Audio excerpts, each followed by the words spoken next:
इमरान खान और बुशरा बीबी का 190 million pound वाला जो केस है वो 20 मई तक उसकी जो तारीख है वो पेंडिंग कर दी गई है। अब सुनवाई 20 मई को होगी।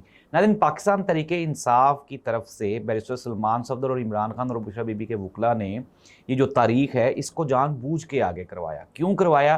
क्योंकि उन्होंने ये इस्तदा की अदालत से कि अनटिल अनलेस, जब तक हमारी मुलाकात इमरान खान और बुशरा बीबी से नहीं करवाई जाती तो हम केस के ऊपर जिरा कैसे करेंगे। जिसके जवाब में जस्टिस सरफराज डोगर साहब ने कहा कि इस मर्तबा तो मैं केस को पेंडिंग कर रहा हूं, लेकिन इसके बाद हम पेंडिंग नहीं करेंगे, जिरा मुकम्मल करें ताकि मैं जल्द अज जल्द केस का फैसला कर सकूं। नाज़रीन, बहुत जल्दी है हमारी अदालतों को, और होनी भी चाहिए, जाहिर सी बात है, इंसाफ होता हुआ दिखाई भी देना चाहिए।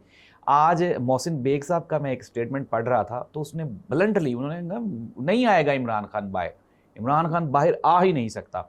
और हम कल से ये चीज़ें डिस्कस कर रहे हैं कि पार्टी को भी शायद ये यकीन दहानी करवा दी गई है कि इमरान खान शायद कुछ 10 साल, यानी कि 4 साल हो गए, 6 साल और भी जो है वो बाहर नहीं आएगा। लेकिन पाकिस्तान है, पाकिस्तान में इस्टेब्लिशमेंट के साथ हालात आज कुछ और हैं, कल कुछ और हो जाएंगे।